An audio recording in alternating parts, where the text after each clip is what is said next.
2024 was a fantastic year for games. There are literally too many to count. And I thought, now that the year is over, why don't I do what content creators do best and yap about their opinions? So here are my 5 favorite games that I have played this year on the channel, along with a couple honorable mentions. And all of these games that I'm about to mention, I have made full videos on, and I will link those down below. So go check those out. Stick around to the end of the video to see what 2025 is going to look like for Polar Bear Problems. Starting off at number 1 is Dragon's Dogma 2. I loved the original Dragon's Dogma, especially with the Dark Arisen DLC, and this game did not disappoint me. People were upset on release because of the microtransactions and felt like some of the mechanics from Dragon's Dogma 1 were hidden behind a paywall. I disagree with that though. I think that they were just little added bonuses and a way for the team to make money, and they didn't really make or break the game in any sense. The exploration was top-notch, the world itself was gorgeous and brutal. The storyline was weaker than the first one in my opinion, but it still maintained so much of that charm. The reason that I loved it so much is the same reason that people really disliked it, and that it was more of the same. It was Dragon's Dogma 1.5. It was like a 60-hour DLC for Dragon's Dogma. That's what I wanted. They didn't really try too many new things, which is a little bit of a bummer, but hopefully with the DLC coming, they'll improve upon that. But I thought this game was great, and is definitely one of my favorites of 2024. Moving on to number 2 is Helldivers 2. Now, I had never played the original Helldivers, so when I saw this game coming out looking like Starship Troopers on crack, I decided to give it a crack. And I was not disappointed. I haven't played it in a while just because other games have come out that have taken up my time, but this is one of the most fun co-op experiences I've had in years gaming. Playing with my wife and our friends online, so many laughs. It's amazing because it's a game that doesn't take itself too seriously, but is still extremely challenging on the highest difficulties. Inputting stratagems is such a cool mechanic, and when you're running away from what feels like 1 million bugs while trying to press 41 key directions, things get a little tense. I'm planning on hopping back into this one now that they've released the newest update with a whole new species of enemies. Helldivers 2, though, is a must-play if you enjoy co-op games. God, it's so fun.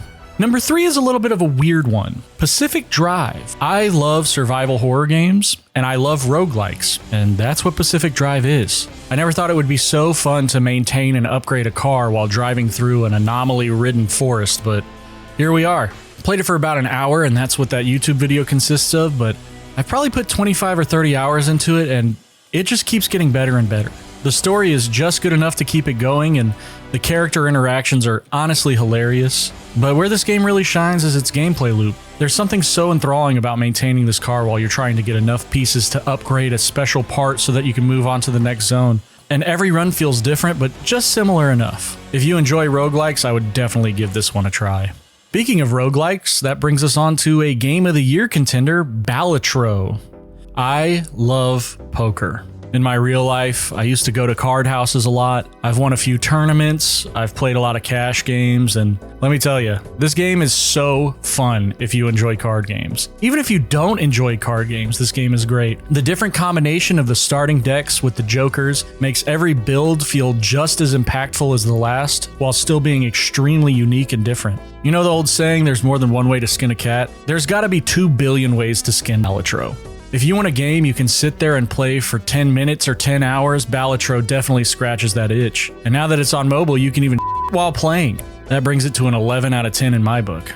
Number 5 is a recent game, but it has really struck me how good this game is. And that is Stalker 2: Heart of Chornobyl.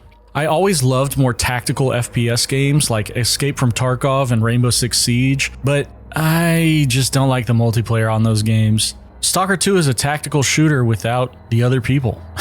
Yet, it's getting multiplayer soon. Moving around the zone and trying to figure out the different anomalies and how to best go after them or avoid them, combat with different stalkers, upgrading and maintaining your guns, really makes you feel like you're alone in this massive world that defies the laws of physics. It has been plagued by some performance issues, but I've been playing on Xbox Series X and I really haven't experienced any of that. It's been nothing but a fun, smooth game with the occasional bug, but never anything game-breaking, so it's an easy recommend to me. Now onto the honorable mentions. The first one is Shadow of the Erdtree, and I didn't put it on because it's just a DLC, but feels like a whole game.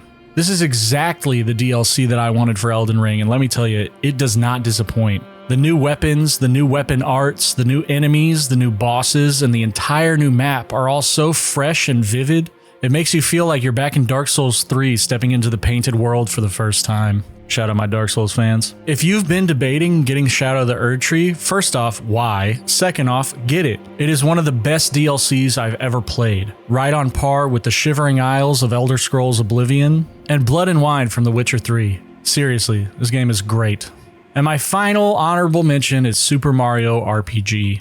This is a remake of a game that I loved as a kid, and it is so pure. What I mean by pure is it's such a pure remake. It captures all the original feel of the old Super Mario RPG while updating the graphics and the gameplay in interesting and fun ways. If you played the old one and are debating getting this one, just do it. It's so fun. It's so good. And the mechanics that they added don't take away from any of the charm of the original. Well, there you go. Those are my favorite games of 2024. Let me know if you agree or disagree down below in the comments. What was your favorite game of 2024? I want to hear y'all's lists. 2025 is going to look similar but different. I'm going to keep Sundays as my more heavily edited story videos on the channel, and I'm going to start posting 1 or 2 Let's Plays a week. I also want to get developers involved, and I'm going to start playing y'all's games again and make a whole new video style for y'all. And finally, make sure you follow me on Twitch. I'm going to try and stream a lot more, hopefully every Wednesday, every week of the year, unless I'm out of town or something. Monster Hunter Wilds is coming out in February, and I am definitely going to be streaming that. Other than that, I hope that y'all enjoyed this video. Let me know if you want to see more videos like this. Make sure you click that subscribe button, hit the bell so you can stay up to date with my ugly ass.